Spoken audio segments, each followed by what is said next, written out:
चलित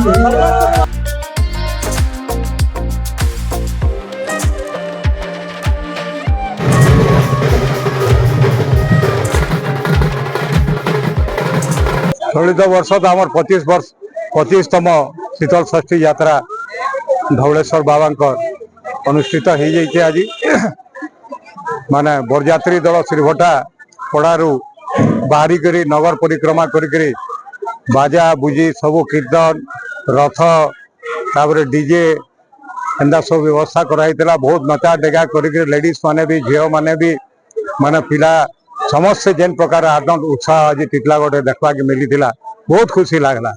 यही प्रकार उत्साह उद्दीपना इटा प्रभुंकर आशीर्वाद है, माता पार्वती आशीर्वाद है जे आज ये प्रकार कार्यक्रम 25 वर्ष धरिकी चली और ये प्रकार आगे भी चलवा बहुत जोरदार चलवा। आज माता पार्वती जेन आम विवाह स्थली जेन होती हाटपदारे जेन माने विवाह मंडप सेनकी बराती पहुँचले प्रसाद सेवन है। हजार हजार संख्यार प्रसाद सेवन कले समस्ते बहुत खुशी रे आनंद रे समस्ते बहुत उत्साहित। यही प्रकार कार्यक्रम होचे से उत्साह देखिए आमे भी बहुत आगे बढ़ी कार्य करुँ और लोक सहयोग साहाय्य अच्छे। टिटलागढ़ वासी संपूर्ण भाव सहयोग रे कार्यक्रम होचे आउ विशेषकर धवलेश्वर बाबा आशीर्वाद कृपा द्वारा आम प्रकार कार्यक्रम करुँ।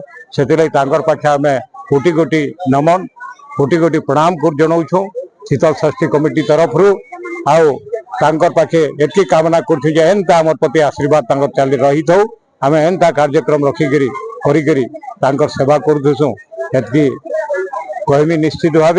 और आसंता काली आम प्रत्यावर्तन अच्छे। आज विवाह वर्तमान बरात पहुँचीचन तापर विवाह उत्सव पालन कला काली प्रत्यावर्तन करबे बाबा धवलेश्वर बाबा मंदिर के सेन भी बहुत धूमधाम रे आम प्रत्यावर्तन कार्यक्रम रही है। और सेन के पहुँचला पर प्रसाद सेवन व्यवस्था रही है।